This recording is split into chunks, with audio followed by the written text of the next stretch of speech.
are not are grudging. They are grudging. Nigerians are not happy about this situation. It's a situation where you are sharing Range Rover. Do you know the cost of Range Rover? That's right. And in nearby Akwa Ibom State, look at the differences. Akwa Ibom State has already floated an airline. That airline has at least 2 or 3 aircraft. And they could very well have spent the money by this. In another 4 or 5 years, the vehicles that have been purchased now will depreciate in value. Exactly. That's it. Yeah. All right, Kieran, we should, of course, we could have signed off by you, but it's not been with us this morning. We're taking a short break now. When we return, we'll go ahead with our item for discussion this morning. Coronavirus, also known as COVID-19, is spreading at an alarming rate all over the globe, including Nigeria. With the number of infected persons in Nigeria increasing daily, prevention is better than cure. Coronavirus has no cure. The virus spreads from one person, who affects 2 persons, and by the time the affected person is isolated, the 2 persons have affected 4, and it keeps spreading. You must take preventive measures to save yourself and that of the people around you. Always wash your hands with soap and water.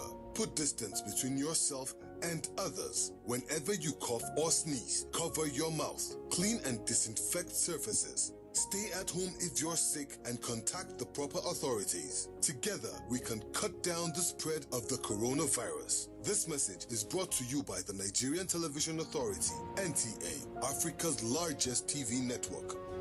Disinfect and protect your home with Jik. Jik kills 99.9% of illness-causing germs. Disinfect floors, kitchen and bathroom surfaces, and wash white cloths, towels, and dishcloths with Jik bleach. Just Jik it. Disinfect and protect your home with Jik. Jik kills 99.9% of illness-causing germs. Disinfect floors, kitchen and bathroom surfaces, and wash white cloths, towels, and dishcloths with Jik bleach. Just Jik it. Coronavirus is real. Steps to avoid this pandemic. Wash your hands regularly or sanitize your hands. Keep social and physical distancing. Avoid crowded places. Stay at home unless absolutely necessary. Don't touch your eyes, nose, or mouth if your hands are not clean. Avoid the spread of coronavirus. Coronavirus is real.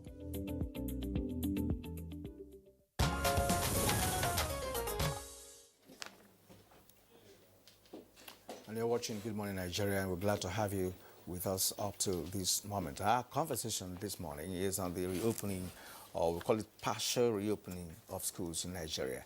And before we begin the conversation, here is a report packaged by correspondent Aisha Ubali.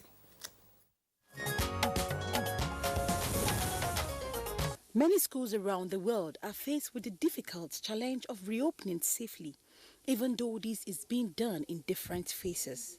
Though the issue of school resumption has been a matter of contention, the Presidential Task Force on COVID-19 believes that allowing examination classes resume is not out of place.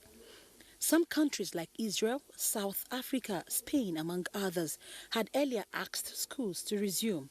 But as the number of cases of infected students began to increase, cause for worry and calls that COVID-19 measures in schools should be revisited. In Nigeria, the Ministry of Education gave the green light for schools to reopen on the 4th of August, releasing a set of guidelines to aid the process. As this directive is being carried out, many issues are also being raised. One of such is the need to ensure that schools have safety measures in place against COVID-19, such as hand-washing facilities. Observers say is imperative, as well as the issue of testing for students and staff. Parents and other concerned persons in Nigeria have expressed some concerns about the reopening, insisting that attention must be given to the protocols to avert any outbreak among the school community.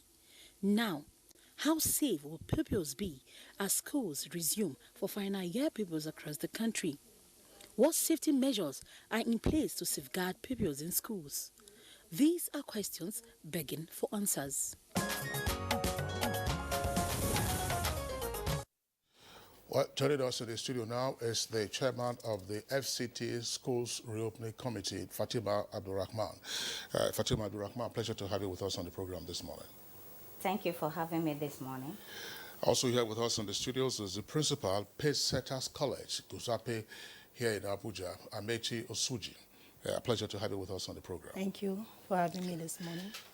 And Matthias Okoje is our guest also this morning. He's a parent. And via Skype from Lagos is a regular face on the program, public affairs analyst Jide Ojo. Jide, good morning and welcome. Thanks for having me. Good morning, Chief. All right, Kieran, let's begin the conversation with the chairperson of the FCT Schools Reopening Committee. Tell us, what is the Federal Capital Territory doing with regard to the partial reopening of schools that have been closed for 5 months effectively now? Thank you very much. The FCT has been proactive on the issue of reopening of schools. The committee was set up about 6 weeks ago, and I was able to head the committee.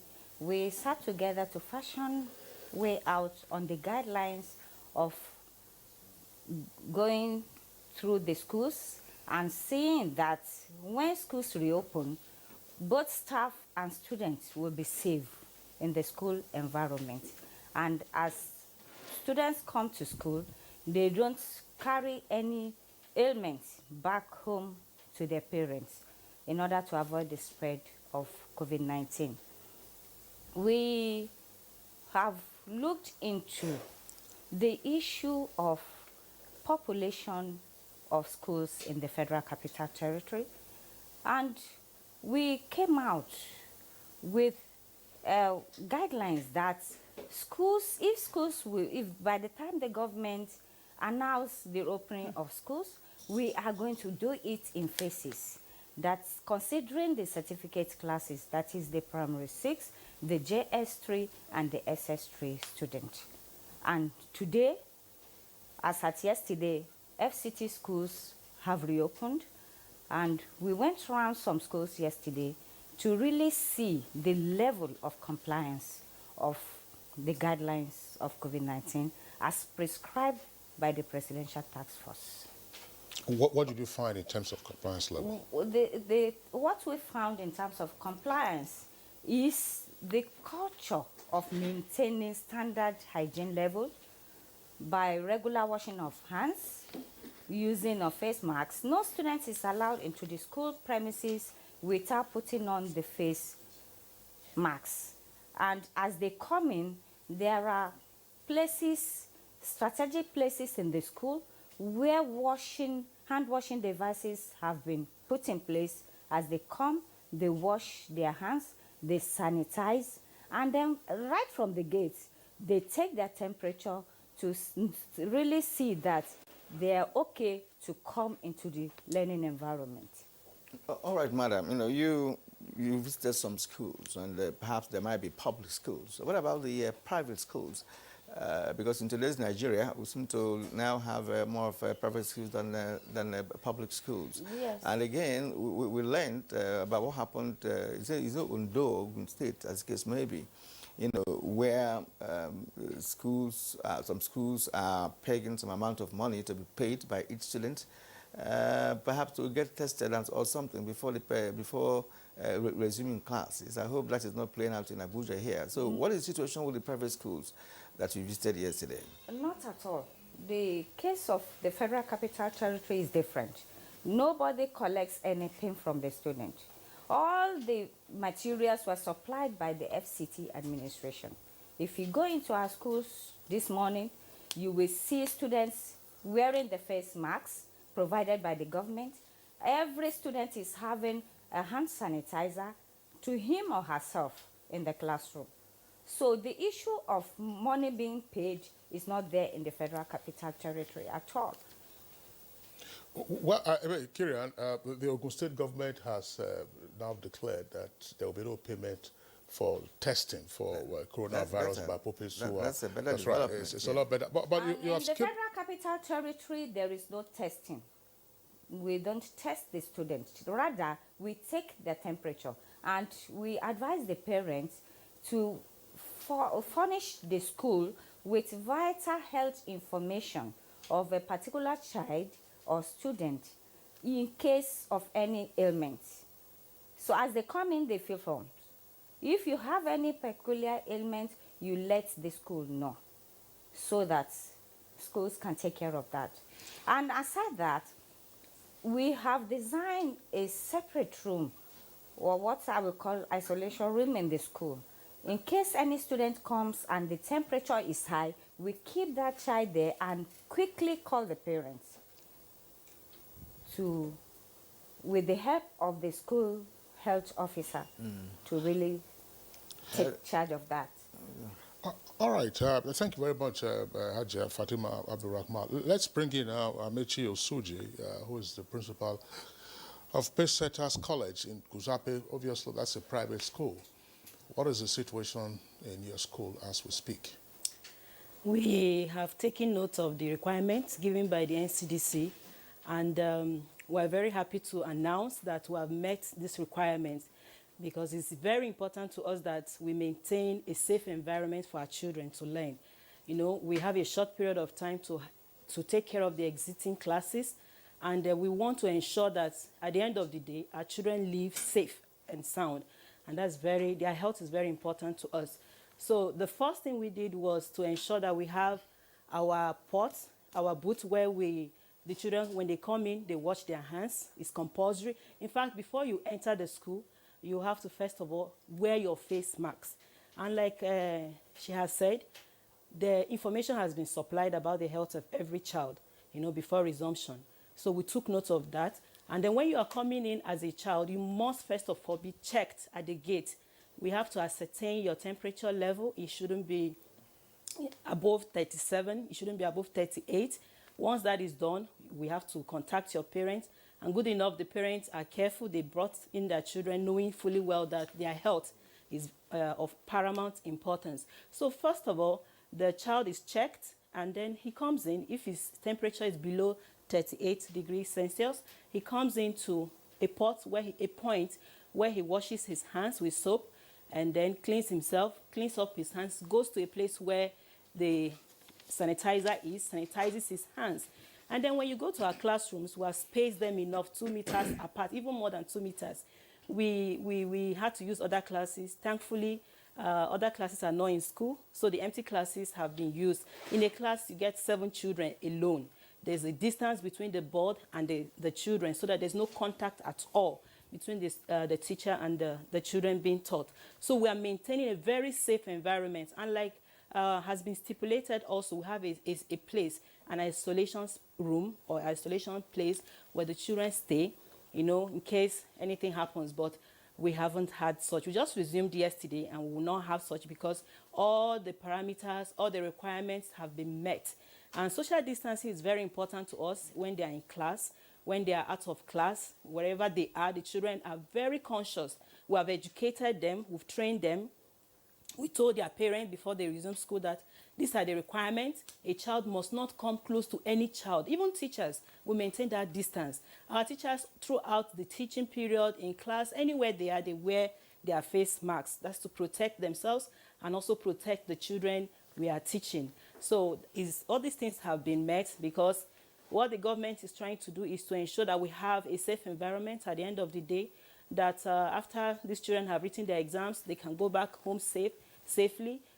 We don't want a situation where, you know, we lapse in any area. So we're on top security. We are watching. We have our monitoring team. Their major aim is to ensure that no child comes near any child. And, you know, children who are educated, who are from elite homes, they understand this. So they are really complying. Yesterday was interesting. They are complying. They have their face shield. They hardly take them off. At every 30 minutes, they wash their hands at different points. You know, that's to ensure that they are safe. And that's our goal. Our goal for opening is to ensure, as the Federal Minister of Education is also consigned, to ensure that we end well. That's the major thing. They write the exam safely, and we're going to have a successful end of term by God's grace. Well, we just hope that what you have just expressed that happened yesterday can be sustained for a longer time. Well, thank you. Martha Okoje, you are a parent, and of course some of us also are. And what is playing out now, as we know it now, is a new normal. And I know many parents will not be at ease, you know, when, especially if your child is in a boarding school, for instance. You know, so it's really a matter to worry about. So how should parents, you know, take this situation? I mean, how are parents supposed to manage the situation at the moment? Yeah, thank you for having me. I think it's a collective responsibility. It starts from the home front, based on the news we hear every day and all over the world. I think the parents, the orientation is imparted on the children from home, that social distances must be maintained when they go out, not just in school, but it's peculiar to school now in the sense that the exit classes, they are resuming. So there is further emphasis on the orientation they have been had before, especially now that the fact that only the exit classes are resuming makes things even easier, in the sense that that initial fear that when they crowd, the collectivity of the school resume, become crowded, that one is minimized. And as parents, in my personal perspective, my children who are in exit classes, they left with hand sanitizer, in addition to the face masks, to the nose masks. And I took effort, I made effort to go to the school, to my children's school, and I saw that they have sanitary equipment there, like hand sanitizer, water, filter, and wash. The school also provided a face mask in addition to the one parents supplied. So with that, I also visited their classrooms. In a class where you have like 18 pupils before, but now I discover you have 8 or 9. So the social distancing aspect, from what I observed yesterday, is being adhered to. And I hope it is the same all over the schools, both private and public. If this tempo is maintained and the consciousness of emphasizing to the children are maintained, I believe it's sustainable. More so, the idea of hugging, this initial excitement that my friends we have not met for the past 3 to 5 months, we are meeting now, that one is out of it completely because of this emphasis on the social distancing. All right. Thank you very much, Mr. Matthias Okoje. Let's bring in now Jide Ojo with us via Skype from Lagos. Jide Ojo, tell us, we have the partial reopening of schools now. It took quite a while to agree on this, but schools have reopened countrywide beginning yesterday to enable the exit classes take their certificate examinations. WAEC, of course, starts on the 17th, I believe, just about 2 weeks from now.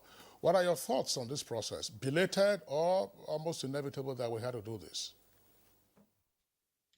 Well, for me, it's a welcome development because nobody is sure as to when this pandemic will end.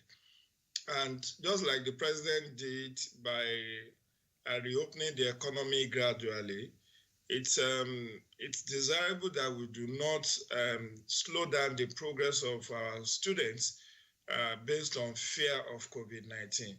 Luckily, the fatalities from COVID-19 is very minimal. 80 to 90% of people who contract it do survive, except for the aged with underlying ailment. So, and it is a wise decision to have the resumption in phases. So the exit classes are the ones that have come in. So there are enough empty classrooms to spread the students to make sure that the social distance aspect is not compromised. Also, the efforts of individual state government and FCT in procuring the necessary sanitary equipment like sanitizers, face masks, and making sure that there are waters in school. including the provision of infrared thermometers for checking temperatures. However, as desirable as it is, I think parents also need to play a lot of role, making sure that they are in constant touch with their students, with their wards, particularly those in boarding school, to keep abreast of how their days are going and whether after classes they maintain the social distance and all that. But a little bit of concern I have is about those schools, public and private, that do not have perimeter fence. How do you check temperature when students can come from every part of the school, entering the school? So there is no gate where, as they come, you can check their temperature. So I know it may be difficult for the government to quickly build perimeter fence, but even in terms of safety and security of schools, for some after the very ugly incidents of the abduction of over 200 students of Chibok girls, there was a safe school initiative that was launched, and I believe by now, if that project has been taken seriously, there shouldn't be any public schools with any public school without perimeter fence. However, if you go around town, you find that many of them don't still have those perimeter fence, and those who have, some of them have collapsed and they have not been rebuilt. So now it's very difficult to check the temperature of these students as they come in, because they can come in from every part of the school. There is also might be a challenge in monitoring, because they can also exit the same way. However, it's still late, it's still early in the days to applaud or to condemn government for this decision.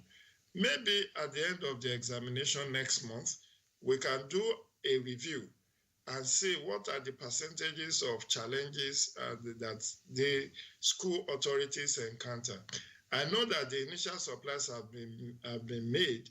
How about replenishing the stock when the current one that the Ministry of Education has given them, when it is exhausted? Are the school going to be given impress to replenish the stock, or is it still going to be by the administration, by the state government that will replenish? What about private schools? I know that some of them, because they are in business to make money, they may actually not be facing that challenge, because they know if their school does not do well in terms of maintaining hygiene, they can be shut down. But I fear more for the public schools in terms of replenishing stock when the initial supplies have been exhausted. And then I think the students themselves must understand primarily that the reason why they are called back to school is not to go and play, but to go and study and exit their classes so that they can move on to tertiary level. Some of them, including my own son, has done JAMB. They have their JAMB scores, but the admission has to be delayed until when they have proved that they had all the necessary entry requirements to tertiary institutions. So they must understand, and I believe that every parent who have children in exit classes will counsel them to go and do the needful, study hard, make their papers, and move on to higher classes, higher education from next year. So all of this is what I say is a collaborative action from government to families to school authorities, as well as making sure that we follow up with our students, with our children who are in school. All right, Jideju, well, thank you there. Now back to Abuja here, and let's bring in the FCT chairperson, in charge of the resumption of classes. You have already itemized some of the actions taken by your committee for the partial reopening of schools here in Abuja. Are you envisaging some hiccups along the line. The experiment started just yesterday, and I want to believe that you have a monitoring team that will monitor on daily basis to see how what has now become new normal how students can get acclimatized to that. The last speaker, he has really talked about the situation and what is likely to be envisaged. But we in the Federal Capital Territory, frankly speaking, the materials we have on ground will take us to the end of the certificate examinations. And agreed, we have some schools that are not fenced, but we have put measures in place that all schools that are not having fence, as students come, they register them in the morning. Before registering them, the infrared thermometer, their temperature will be taken as they are going into the classrooms. And then at the front of the classroom block, we have a hand washing device where they first wash their hands, put hand sanitizer, before going into the class. At the doorstep of the classroom, their temperatures will be taken. I think that will help in checking this in schools where we don't have partial or complete fencing of the school premises. Sorry, I'm not pausing you, but I just want to give you this. Schools where there are no fence, don't you think that there could be infiltrations, by children, infiltration from outside the school, by other children who may not necessarily be, students, because there's likelihood that such schools, especially that are located in a high density or high populated areas, that there could be such, infiltration into the school. Yes, in the Federal Capital Territory, I think in the city centers, most of the schools are fenced, except some in the rural areas. Even in the rural areas, some schools were fenced, especially the boarding schools. Well, we cannot,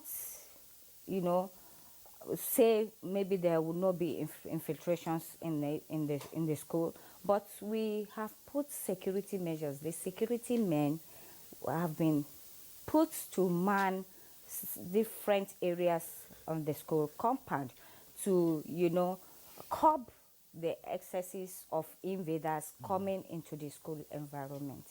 And again, students have really been sensitized right from yesterday that they must, when they come to school, they must stay in the school for the period of hours they are going to learn. And then as they leave the school, they move home straight, especially in day schools. In boarding schools, as they come in, they are not going home again until after the termination of their exams. And we have put measures in place in the boarding schools, right in the dining hall. There will be continuous, disinfecting the surfaces of the dining tables, the chairs, even in the hostel, constant,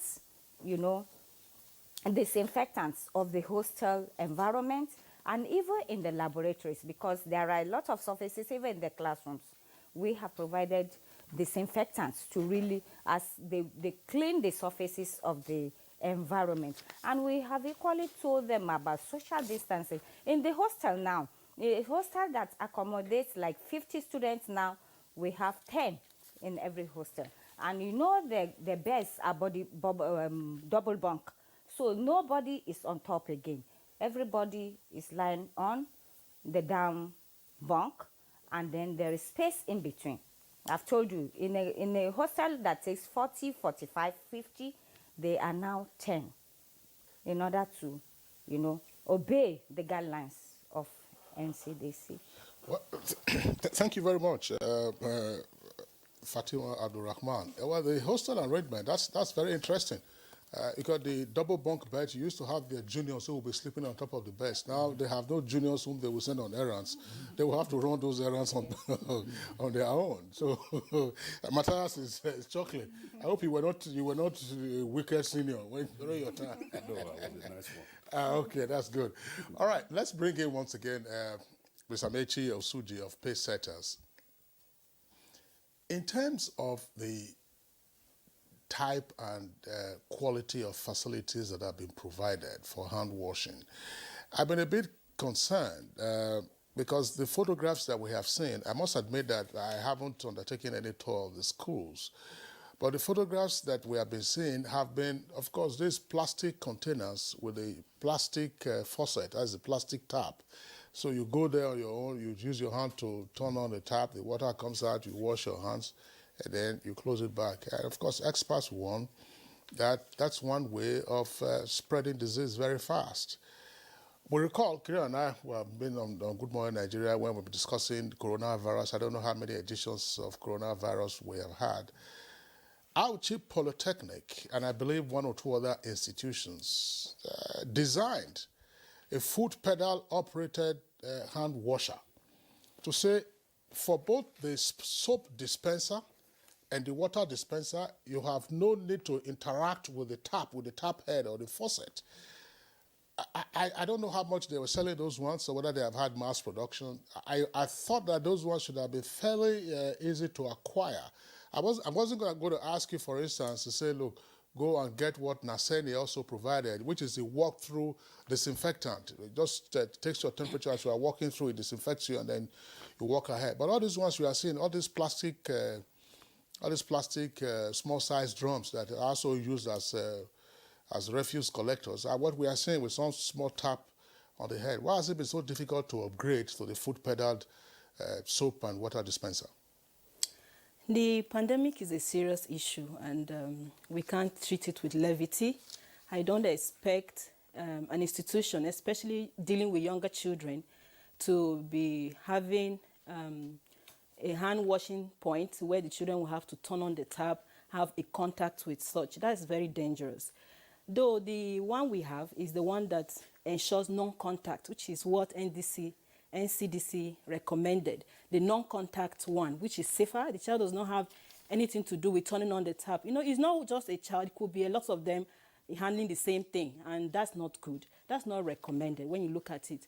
I would say it could be the cost that will make such institution to, you know, have the one that you have to turn on the tap. Every child comes to turn on the tap. It's not, it's risky.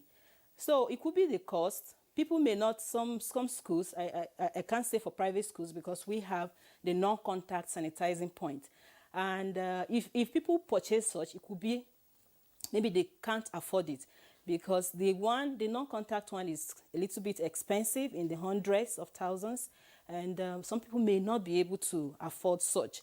But the health of children is of paramount importance and should be placed above the cost, the expenses a school has to incur in the cost of reopening. It is safer, very safe, to have the non-contact one than to use the one where children turn on. That was before COVID was widespread at the beginning. But now NCDC recommended the non-contact one, and that's what we have. And I think that's what private schools are using. So it's advisable to use the non-contact one. The child puts, presses the pedal, the soap comes out, dispenses the soap, there's water for him to wash. He has no business touching such.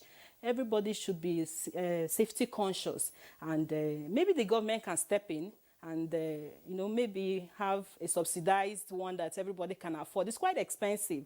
School owners have to pay a lot of money to get this how expensive? Let's not. How expensive? They are from 100 and above, from 100,000 and above, and in some places you need like 3 points. You need 3 of them if you have a very large school. In a boarding school, you need like 4, to put in place. On private schools, you have to pay through your nose to be there. So that's part of what is required, I believe. Yeah, Kira, but FCT, what's the experience? Are you using the upgrade or are you still? Yes, thank you very much. In the Federal Capital Territory, our government's Science and Technical College in Area 3 has, fabricated such device to be used by schools presently, right now. Government Science Technical College, Area 3, close to the water board there. They have fabricated a non-contact hand-washing device. You just, when you go, it dispenses the soap and the water, you wash, you go. They have done that, and we are keen into that now. Yeah, it's our school. Do you have them in good numbers? Yes, Because the production is ongoing even now. They have produced before even the government, gave partial reopening of schools now. the started It's our production. school, yes. Yeah, that's interesting. The few schools like Kinsley mentioned, there are just few. There are many colleges, many higher institutions, many secondary schools in Nigeria that came up with something different, something very amazing with respect to what we can use to non-contact point where you can wash your hands, like have water dispense and all that. But what has remained undone is to do a proper coordination of these products and see how they can be commercialized in a way that they can be produced in greater quantity to be able to reach many schools in Nigeria at an affordable price. That has always been the problem. Now, Matthias Okoje, this issue of dispenser, non-contact dispenser is germane with respect to this conversation because many schools perhaps were not prepared for this until COVID-19 came around. And parents are usually, there's always a parents teachers association in most schools. And this might, of course, bring in parents this time around with respect to the cost of acquiring some of the materials required, to cope with the present situation. Are you expecting that, in due course, parents could be brought in to come and assist, in this direction? If yes, what are you advising your fellow parents? Because not every parent will of course, be in a financial position to add to the school fees and other things he pays for his or her children. Yes, it is important that parents are involved. For instance, in my children's school, I'm an official of the PTA, so we are in regular contact with when I say we, the PTA officials, we're in regular contact with the school administration. Even before the commencement of school, we went to this partial reopening. We went to see that the environment was fumigated. There was an initial time, it was supposed to be 13th of July before it was suspended. Fumigation was done then. Then a week ago, another fumigation was done because of the reopening that was envisaged for yesterday. So now, the non-contact washing machine, I want to agree that it is not every school that can afford it currently, more so that before the lockdown exercise came in, the school had already, some of the schools had collected their fees for that particular term. It was the second term. So there was, based on the position of the FCT administration, that schools should not charge students or pupils during the course of this event. I'm sure some schools will have to struggle. But that is not removing the fact that there are schools who already have their standard policy of whatever equipment they use. I'm sure only a few schools can afford that. But now that the pandemic has come, I want to say it is here with us now. I believe the schools will have to address the issues. Parents have to be concerned with about the safety of their children. I'm sure the PTA in the various schools, they will take the matter up. And schools should be seen to be doing what is needful for the safety of our children. Thank you. All right, thank you very much, Mr. Matthias Okoje. Let's bring in again Jide Ojo. Jide, we're still talking about the facilities available for hand washing and keeping the school environment generally safe. But what I keep hearing from authorities here in Nigeria is wash your hands, use your hand sanitizer, and then wear a face mask. In some other jurisdictions, I've seen the addition of saying, look, have a disinfectant bowl as you would if you were going onto a farm. You're going to a poultry or going to a farm, you have a disinfectant bowl where you step into so that your feet, your shoes are disinfected before you get on it. Usually, of course, I'm sure we all remember when there was this mad cow disease sometime in Europe. If you had to get onto a farm, you needed to do that. Some schools, as I said, in some other jurisdictions are bringing this. I'm not quite sure what the science behind that is, but we seem to see less of that. So what are your thoughts on these two issues? One, availability and quality and type of hand washing facilities that we have, plus the fact that disinfecting our shoes or footwear isn't part necessarily of the protocols? Well, there are things that we can do better to guarantee safety and security of returning students. News report has it that many of the students are even yet to resume. I quite agree with you. In China, the one I've seen, the video I've seen is the entire body of the students or pupils are disinfected as they come to school, in addition to hand washing as well as using sanitizer. But the point is, let's start from somewhere. Even if we don't have body disinfectant or footwear disinfectant, if there is proper monitoring and inspection by the education authorities, and this is very equivalent, I believe that there should be a task force on education that will comprise of officials of the public health department, if possible, NCDC staff, then the school inspectors. All of them need to go around. Even the basics that we have assigned that all schools should have. Can we enforce compliance with those ones? If we can't get body disinfectant, so be it. But my worry is that it's too early in the days. I mean, on the first day, they know media will go around to monitor compliance and all of that. So many schools will shape up. But as days go by, you may find out that the initial compliance level will drop because many schools do not even have well or borehole and no public water supply. So many of these schools, once they exhaust the one that they have had, they may not have water to even get the students and pupils to wash their hands.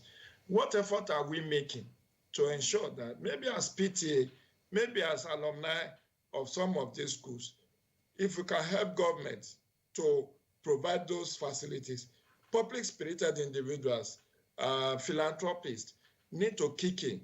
If you can donate this body disinfectant, it's a welcome idea.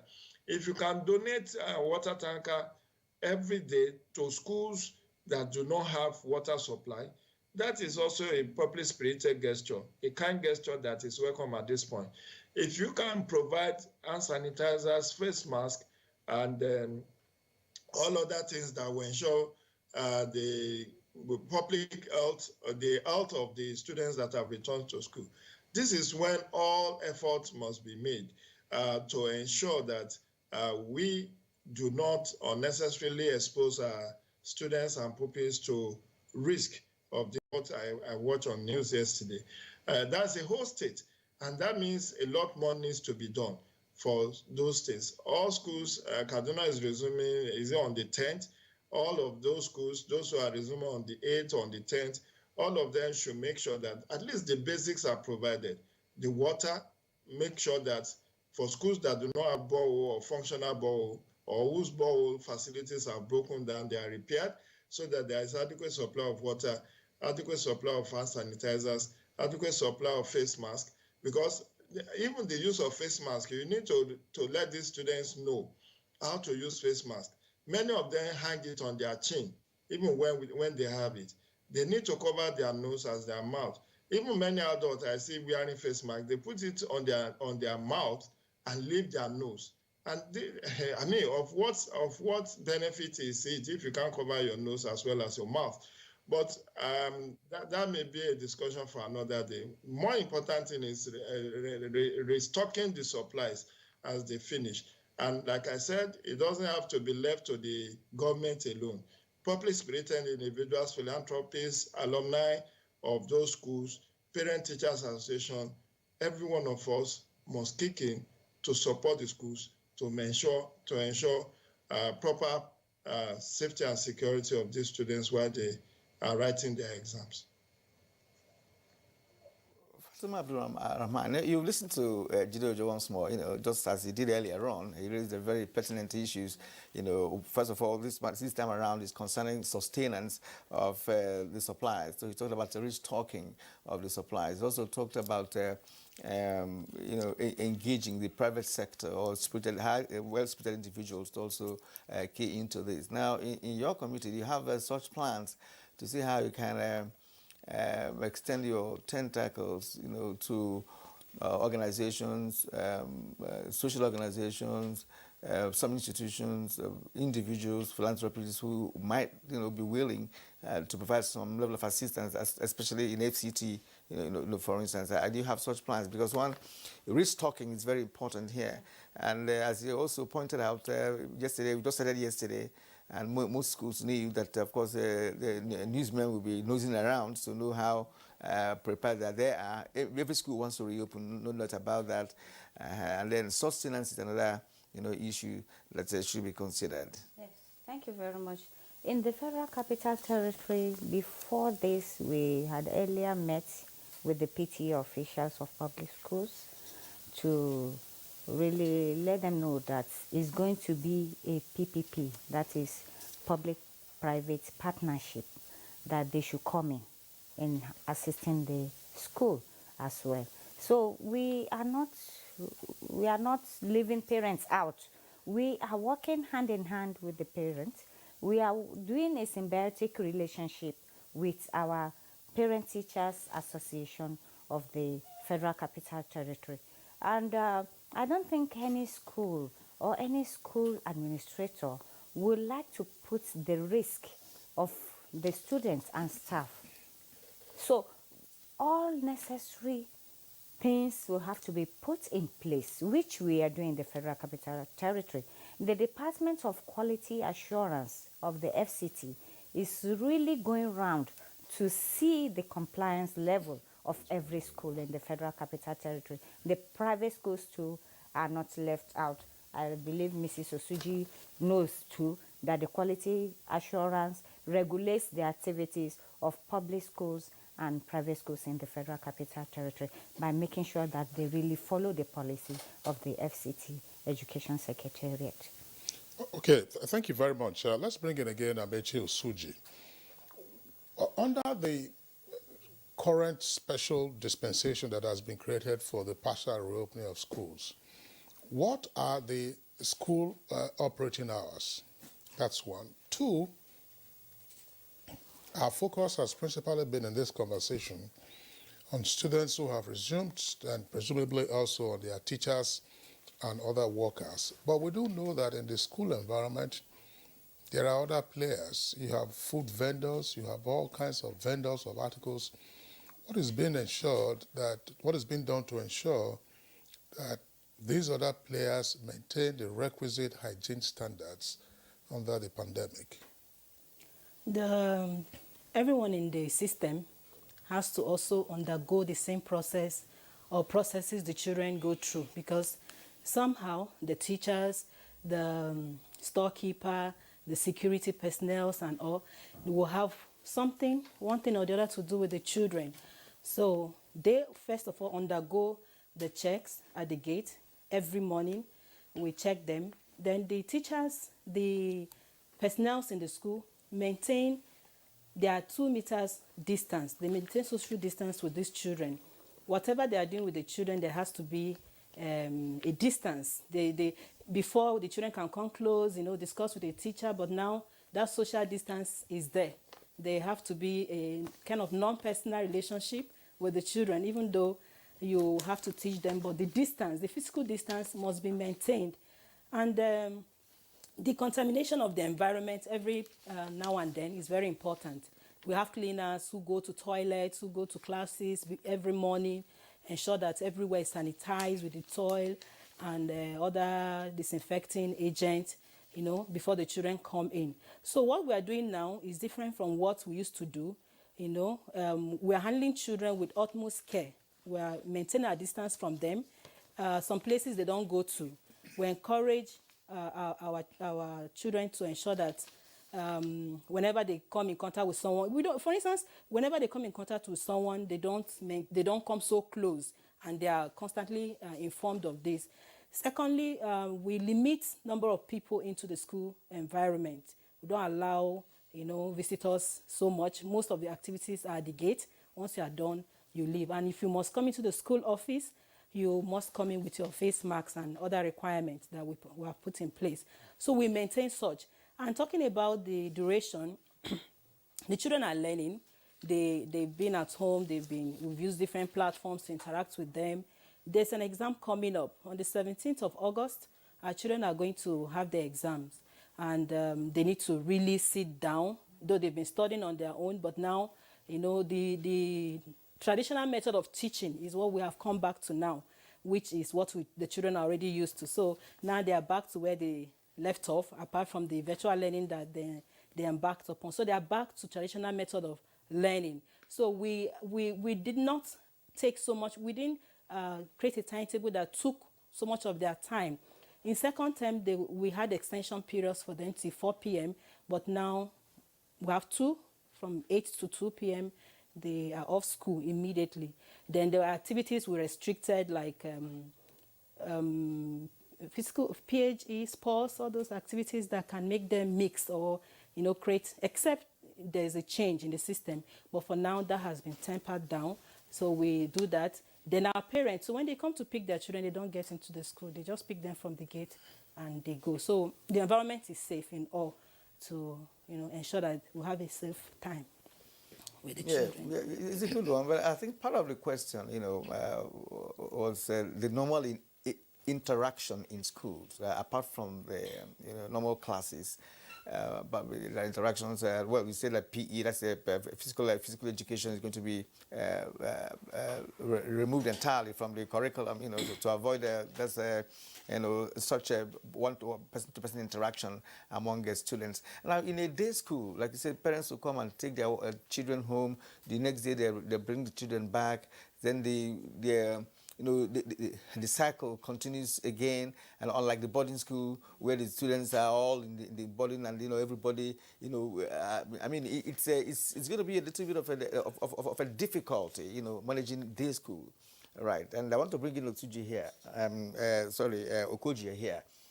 Now, a school that has, some schools have boarding and of course day. Then some are also boarding and then some are day. So in a situation like that, how can the students be managed in such a situation? Because if one attends a class, from home, and at the end of the classes, the person goes home and comes back tomorrow.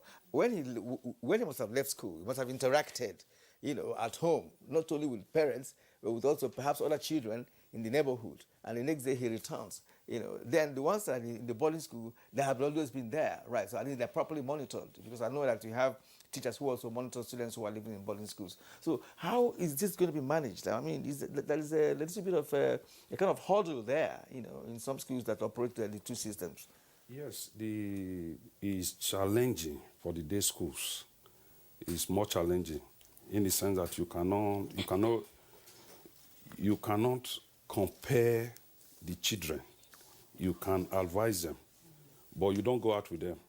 After school, they can decide to play, even when they have been cautioned or have been advised. It's just, we continue to sensitize them, which is it's a collective responsibility now, not just of the school, but of the parents as well. Mm-hmm. The sensitization will start from, you keep egging it on them, knowing that God forbid an infection on one, it affects the whole family. So it put more onus even on the parents than when the children come to school. So if those in the boarding house, yes, they are collectively in the school. So that one can be, the risk is minimized here. But the one coming from the day ones, as I said, they are the one more at risk. And the boarding is on both the parents and the school to do more. They have to do more. They may decide not to play at the gate, but on their way home, they meet, they congregate, but nobody can do anything about that. Just as I said, you cannot enforce it on them if they are not inclined if they are not inclined to obey. So, but I think for the proper sanitization, they will comply.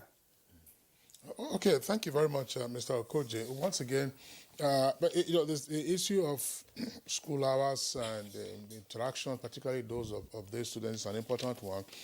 It is not every child that has the benefit of a parent coming to drop him or her off school and then coming to pick him or her. Some schools used to have, private schools have buses, and those that are far away from their school, they also go by public transport. Buses are in operation in different parts of the country. We do hope that those bus operators are able to maintain the requisite social distancing and all that is taken. Yes, I believe with the limited number of students or people coming back to school, the buses should be able to accommodate, to manage that. If the whole school were reopened, if there was a full opening now, then there would be much concern. I believe with the number of the limited number of students or people now, it can be managed.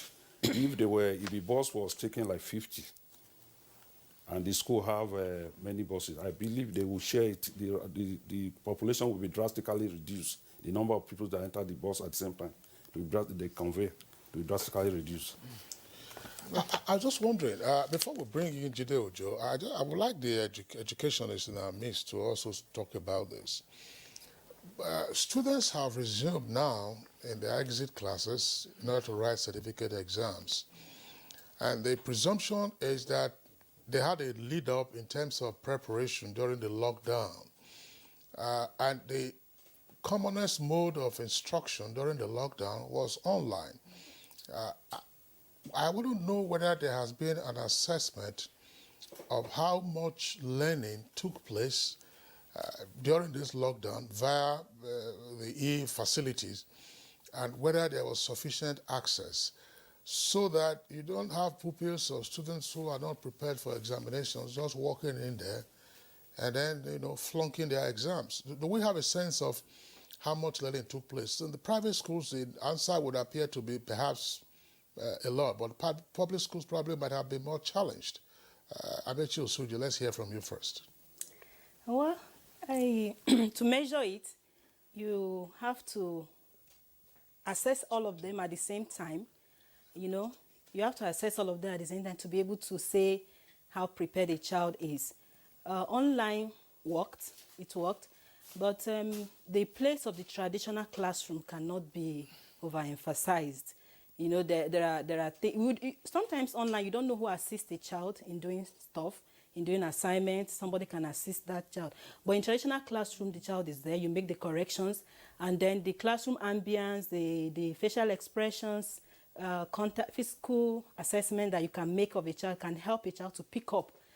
And competition in a class too can assist a child. This cannot really be ascertained now. If we do an isolated test of what they did online, we may be correct, we may not be correct, except a situation where, like in Zoom classes, you ask questions and the child throws it immediately. But these days, a child could be smart to Google up an answer and give you. So the best way is to assess that child before you, in your presence, to be sure that the child understood what has been taught. But be that as it may, there's a process that works. We know that children, now they're writing an exam after spending 6 years in school. It's not just now. The pandemic should open our eyes to the fact that children should be prepared from SS1. From SS1, you start laying a foundation, because once a child is in SS2, and also when you look at the curriculum, you notice that it's bulky in SS2. You start preparing a child early enough, in case something like this happens, you see the child prepared enough to write an exam. When a child is in SS2, groundwork should be done, a lot of work. The child should be labeled a WAEC candidate already. A child cannot be in SS2 and doesn't know how to write anything, or cannot, is playing away his time. So if that system is put in place, when something like a pandemic happens, because before the pandemic, they were supposed to have written the exam around April. And is not, SS3 class is actually revision class. It's supposed to be a class where you do a lot of work using the past questions, you train them, ensure that they're adequately prepared for exam. So what we usually do is to ensure we do a lot of work for them in SS2, a lot. a child in SS2 can be able to write exam, WAEC exam. Now, coming to what happened, if a child is not grounded, one thing I can say from my perspective, from my own point of view, is that the child may not. This lockdown, some of them were at home. The television distractions are there. The television was there. Food at home, nobody to. Sometimes parents are not always at home to monitor their progress. You cannot really say, except where a child is self-determined or being propelled or motivated by the parent. So you cannot really say. But one thing I can say is that our children, the children we teach, have been prepared. In second term, they had extensive classes. They were closing by 4 because exam was supposed to even start in like 2 weeks' time before the pandemic and before schools were closed. So we had groundwork for them. What we did during the lockdown, when the Minister of Education recommended virtual learning, was to now be, having a connection with them, giving them assignments, using different fora to ensure that they are in touch with their academics. But about their preparedness, they've been prepared. And if there's a child that maybe is not 100% ready, let's say 70% ready, I believe that every school system, and including the parent, would be doing a great work towards educating these children in these 2 weeks. Exam is beginning on the 17th of August, and we have 2 weeks to learn, 2 weeks to do a lot of work. 2 weeks is not going to be enough if you have not done groundwork, which I believe every child, especially in the private school, would have done groundwork in SS2. So coming to SS3 now, in 2 weeks' time, we hope to do to impact them, to do greater revision with them, so that at the end of 2 weeks, they will be ready for the exam in case they relax or being complacent at home. So these 2 weeks is to brush over what they have done. And I believe... Yeah, you rightly said that the 2 weeks is not necessarily, it's not really enough to do that. But I think, what I said, it's paramount, is that they are supposed to have prepared themselves before now. Right. Because they already knew that they are exam candidates, shortly before they went on vacation. That's what made a lot of sense from what she said. That if you know a candidate of examination, especially external examination, you have to prepare yourself in good time. As she said, SS2 should be prepared to write WAEC. Because when it goes to SS3, it's basically revision and, touching on some of the important aspects of, the curriculum, that has been, taught them over the years. Thank you so much. I think we should have a break now. Yeah, we're going to have to take a short break. I know that Fatima Abdurrahman is itching to say something, but we'll pause you and then go on this short break. When we return, we'll continue with the conversation. As a strong immune system increases the chances of victims surviving COVID-19, a corruption-free society creates opportunities for citizens to thrive and prosper. Build your immunity. Stop corruption now. Report all acts of corruption to ICPC on this toll-free number 0800 22 55 4272. This message is brought to you by ICPC and NTA. We have observed the lockdown. We have practiced the measures in order to curb the spread of the virus, but we can do better. The coronavirus spread is increasing daily, and only together can we cut down the numbers and defeat the spread of the virus. Remember, COVID-19 is not a death sentence, and a recovered patient cannot spread the disease. Do not stigmatize. Do not hesitate to report any case or if you have come in contact with anybody that has been infected with COVID-19. If you have cough and fever, please stay at home and call your state hotline. Find state numbers at www.covid19.ncdc.gov.ng. Remember, it is for your own good and for the good of every Nigerian. Let us do better and defeat the virus. Together, we can do this. This message is brought to you by the Nigerian Television Authority, NTA, Africa's largest television network. Yeah, thank you for staying with us on Good Morning Nigeria. At this point, let's bring in Jide Ojo once more. Jide, Mrs. Osuji spoke to the preparation of students because during the lockdown, online learning was introduced, and so many schools, imbibed that, and it worked to a reasonable extent. But we want to know, to what extent did that online learning work? Because not even every school embarked on that, or even not every school has the facility to even embark on that, especially some public schools. Now we're looking at the impact of that learning structure, that we undertook within the lockdown period.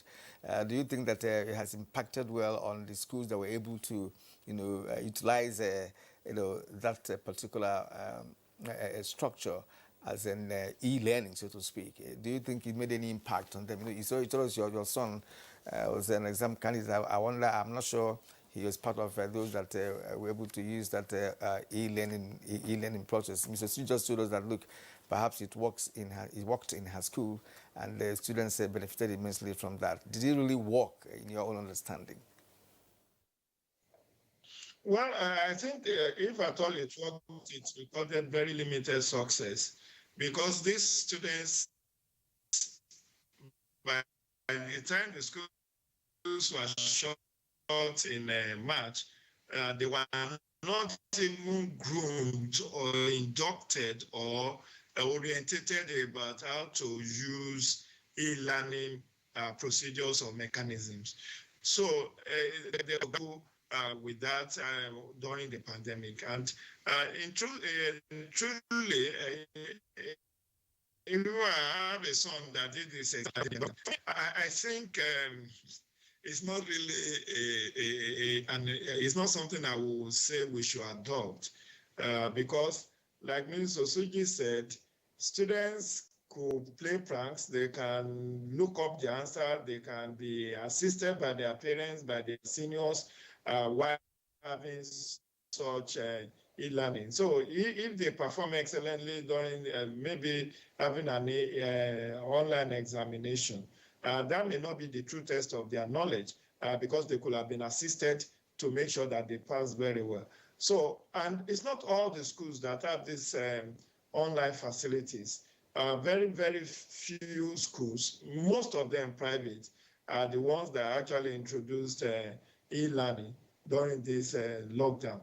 And for other schools, there are states that actually decided to use radio and TV as a means of doing online online education. So people are asked to tune in to maybe NTA knowledge, or other Radio Nigeria at a particular point in time. So you have these different classes holding at different times, but not everybody also have access to that. Coupled with the fact that there are a lot of distractions at home for these students, they are not really in the mood, let me put it that way. And because of the news coming on COVID-19, every family, most families for the better part of this lockdown period were in state of gloom, because you keep seeing the rising statistics, you keep maybe somebody is infected or things like that. You are not really in the stable state. You are not stable emotionally to actually learn under that kind of fearful atmosphere. So all combined, I think if at all the e-learning recorded any success, it's a very limited success. And I think going forward, it is high time the Ministry of Education integrates e-learning into the school curriculum to get students and pupils used to this e-learning method. The one that happened in the course of from March to this period is just like a gate crash e-learning system. Many of the students don't have phones with internet facilities, so you actually buy them phones or buy them laptops, or even ask their children to use their own phones or laptops, and that has put a lot of pressure on students. But I don't think, despite the limited success, it's something that should be discarded. I don't believe it should be discarded. Rather, we should improve on it. We should integrate it into our learning curriculum so that even when students are at home on holidays, maybe during this long-term holiday that usually happen between July to September, when the school will resume for a first session, they can be put through the rudiments of online e-learning. Even if rather than going to school during there is always a holiday lesson. So these holiday lessons, we can use e-learning to groom them so that it becomes our new normal. It becomes part of the learning method that students are exposed to. Just like many schools have introduced audio visuals, even in their traditional school teaching system. When people like us were going to school, we only know of blackboard and chalk.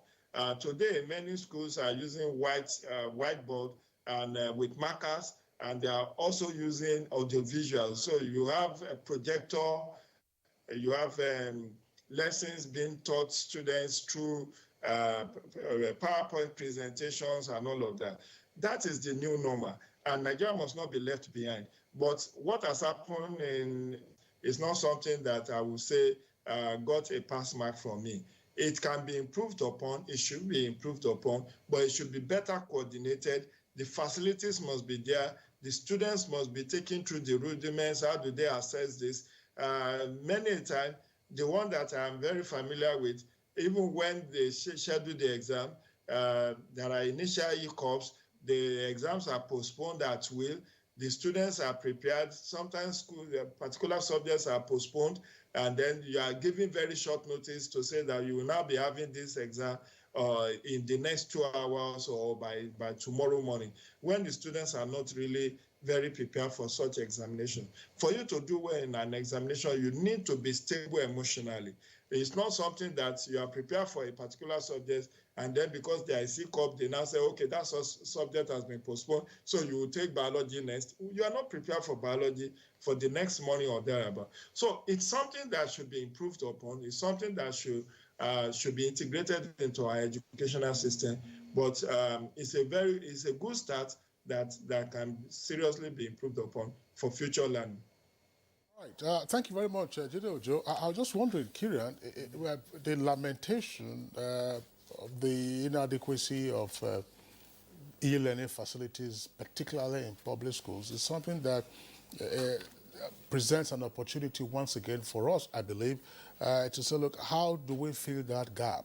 I know that Fatima Abdurrahman was itching to say something. I was just wondering, there is a fund known as the USPF, that's Universal Service Provision Fund. It's under the NCC, and it was created by the federal government to help, of course, extend telecommunication facilities to underserved or rural areas. Some years ago, the USPF undertook the supply of computers and some other e-learning accessories to schools throughout the Federation. I wouldn't know where they stopped and how impactful their earlier supplies had been. Now, the USPF, I believe, is still in existence, and it belongs to NCC. So it's part of the levies that they collect from the telecom service providers that is paid into that particular fund, just as you have with the lottery and what it is used for. So if we are having this huge evident gap in e-learning, and e-learning, of course, is something that has to be kicked in on account of the pandemic so that there's no rollback of whatever little gains there might have been, then, of course, I think it may be warranted to invite, I believe, the USPF to say, look, what can you do in this regard, particularly with regard to facilitating e-learning in public schools and where possible in private schools. But let's hear your comments, Fatima Abdurrahman. Yes. Let me bring us back to memory lane.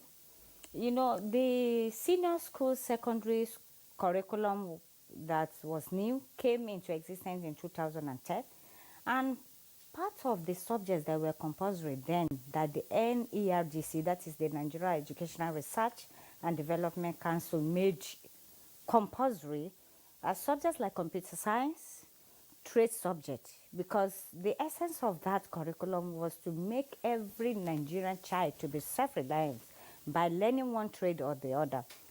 So we started the computer science as a compulsory subject. in addition to English language, mathematics, entrepreneurial subjects.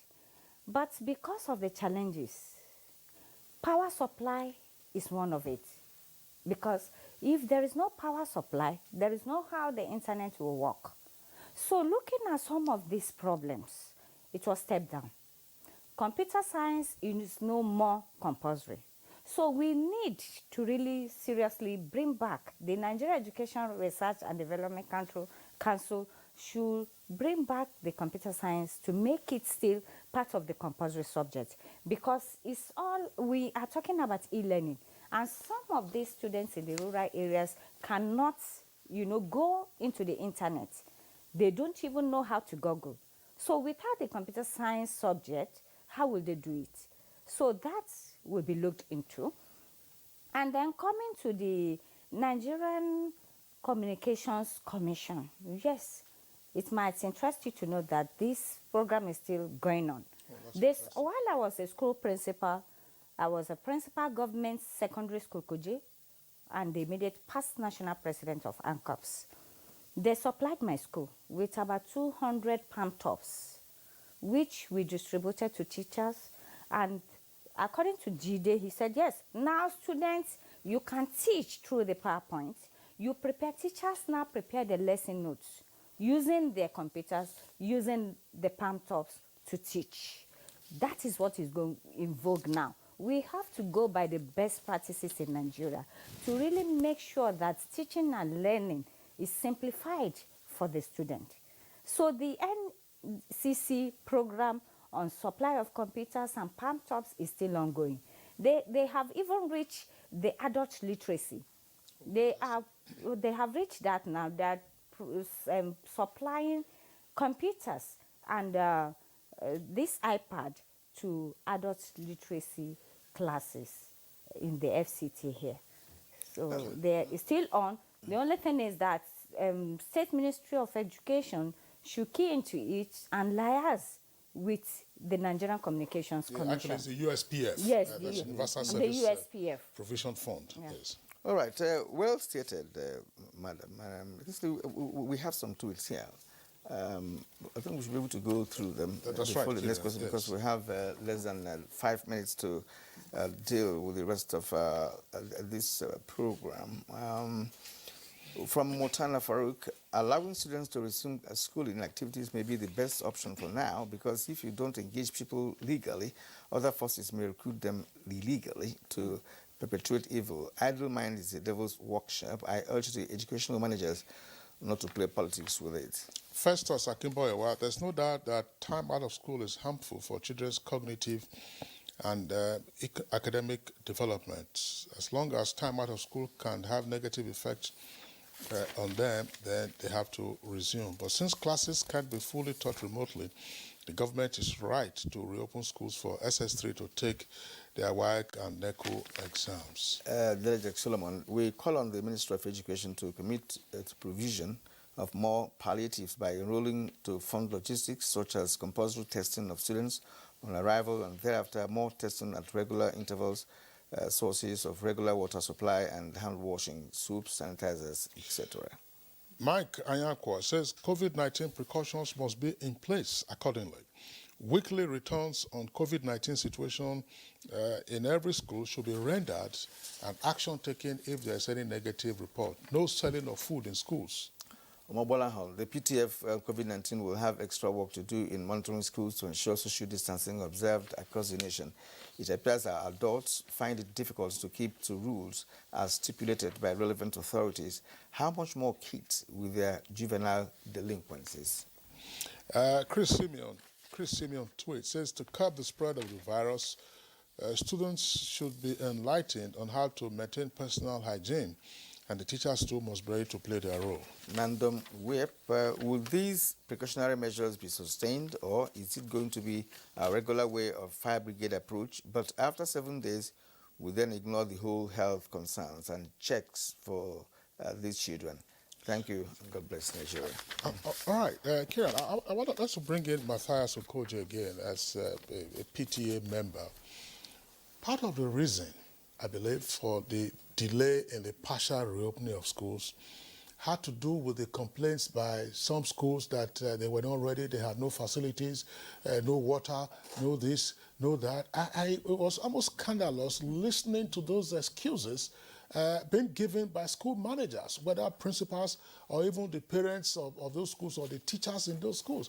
So the question to ask would be, all along, you had no regular water supply in your school, and the pupils they will be in school, they will be playing, they will go to the washroom. How were they then maintaining their personal hygiene? And they said, oh, you needed to have a sick bay, that constructing a sick bay would be a big deal. And the question that arose was, look, if you had so many pupils under your care, and you know anything can happen in the course of a school day, including when you are having your HPE, which is a health and physical education. So a school had no sick bay in the first instance. I'm just wondering, against the background of all of this, what should the parent-teachers associations do to ensure that those basic facilities that ought to be in the school environment are indeed present in the school environment, COVID-19 or no COVID-19? The COVID-19 situation is an eye-opener. I am not sure that the system will go back the way it was the pre-COVID-19 era. So if parents are desirous for the safety of their children, and I'm sure with collaborative effort with the administration, these things will be put in place. For the schools that complain inability to purchase these items, they have succeeded in throwing themselves to the open as to what is the real purpose why they established the schools. I know some private schools have a sick bay. Some public schools, they do have. So for schools to complain that they don't have sick bay, the question is, how do you respond to emergency situation of your pupils? So such schools should be investigated. I believe such schools should be investigated to know why in the first place they did not take the health issues of their pupils as a primary concern. So it's an exposure. It has considered exposing them. And I believe the PTA will do more now under the current dispensation to ensure that all these things, they are available in schools, at least to some substantial limit. Well, let's just hope so, because talking about public schools, that is exactly where you have those lacks. I mean, when we were in school those days, we had all that, but they fizzled out within a period of time and never returned. Maybe the COVID-19 will help, return those facilities in schools, especially public. I'm so concerned about public schools, especially at the state level. That's the point. Ladies and gentlemen. They have superb. Everything is superb. Exactly. What are they doing? And in most cases, a policy being floated by the federal government, in some cases, does not cascade down to the state, because the states are not interested in keying into such policies, especially when we have a concurrent, like education, which is on the concurrent list. So you say, I mean, it depends on any state to say whether we key into why would it be such a big deal to provide sanitary? And even the suburb, there is competent funding. If states don't access it, there is no how they can really work with that. Okay, let's get to a closing thought, Madam Osuji, just very briefly. Well, the pandemic has defined a new path for us to follow. And if we are going to really survive now and thereafter, because there's going to be a new trend now, I think all stakeholders in the sector of education have to wake up, put in more effort, and ensure that the standard, talking about the physical standard and otherwise of the school system in Nigeria, is stepped up. It really needs to be stepped up. Both the private and the public schools, we have to step up. The world is going digital. We are looking forward to a period where we will, go online fully, be digitalized and move our school forward. And I believe that if all hands should be on deck, that can be achieved. All right, Amaechi Osuji, we appreciate that. And at this point, we are closing this edition of the program. I believe that you have done justice to the conversation, and as such, we would like to appreciate you. Amaechi Osuji is a principal, Peacesetters College, Guzape here in Abuja. Thank you for coming. And of course, the chairperson of FCT Schools Reopening Committee, Fatima Abdulrahman. It's been wonderful. Abdulrahman. It's been wonderful talking to you this morning. Thank you. And of course, Matthias Okujie, who is a parent, it's also a pleasure talking to you. Thank you indeed for sharing your time and thoughts with us this morning on Good Morning Nigeria. Thank you. Our regular man, Jido Ojo, via Skype from Lagos. As always, we appreciate your insight into this conversation. Thank you so much for coming. All right, and that's it for us on Good Morning Nigeria today. We thank you for sending in your tweets and for tuning in. We're back tomorrow, same time, 7 in the morning. Remember, take personal responsibility. Stay safe, protect others, and be well. I'm Kingsley Osadolo. And I'm Kirian Umayo. Have a great day.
Ladies and gentlemen, let me remind us all that this pandemic is spreading like wildfire. We must all arise to fight this potent and invisible common enemy by adhering to the guidelines and protocols for COVID-19, which includes personal hygiene, social distancing. We must wear masks in public places, obeying the stay-at-home order, and reporting unusual illness to the authorities for investigation.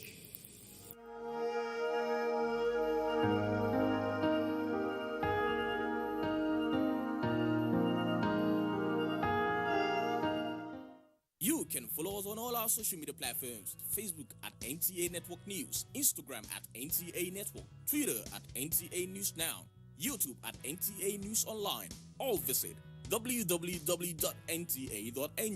For live streaming, visit www.nta.ng/live. Now, you can stay updated on the go, be it on your TV, iPhone, laptop, or iPad, or download the NTA mobile application from your Play Store or App Store. NTA, you can beat the rich.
Welcome to Abuja, the place that unites Nigeria.